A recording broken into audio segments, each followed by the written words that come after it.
Chief Ozer was a wise and hardworking man who had raised his 3 daughters alone after their mother passed away. He loved them deeply and always tried to guide them toward making good decisions in life. His daughters, Amaka, Nkiru, and Vivian, were all beautiful in their own way, but their personalities were very different. Amaka, the eldest at 22, was calm, responsible, and thoughtful.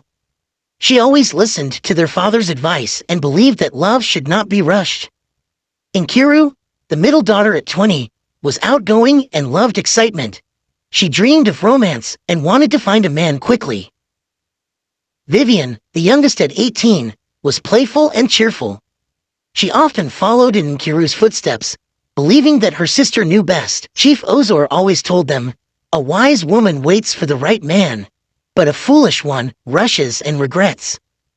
But Nkiru and Vivian weren't interested in waiting. One day, news spread around town that a handsome young man named Fred had moved in. He was tall, charming, and well-dressed, and soon, many young women in the neighborhood started talking about him. At dinner, Nkiru was the first to bring him up. "There's a new man in town and he's so handsome." Vivian smiled. "I saw him this morning. He smiled at me. I think he likes me." Amaka simply smiled and said, "Looks aren't everything, but heart is more important." Chief Ozer looked at his younger daughter seriously. "Remember, a man's true character is more important than his looks or charm." But Nkiru and Vivian were too excited to listen.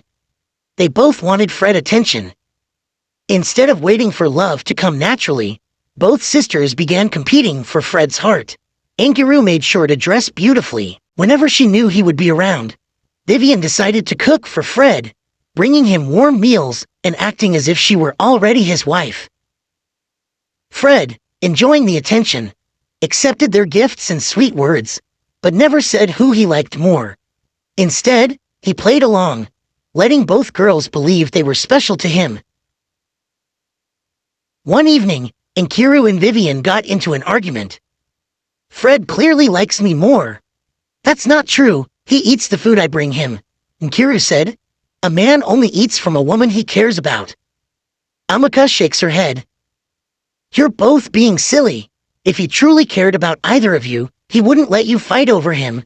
Chief Ozor saw what was happening and decided to talk to his daughters.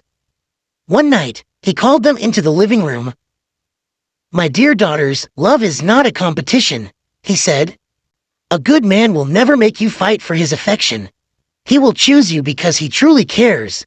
If a man is playing games, he is not the right man for you." But Nkiru and Vivian were too blinded by their feelings.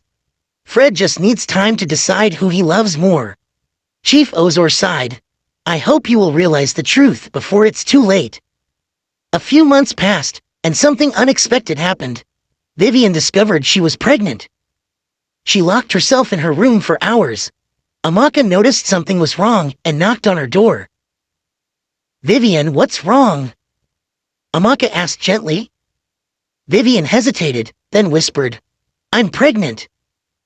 Amaka's eyes widened. "Are you sure? I don't know what to do."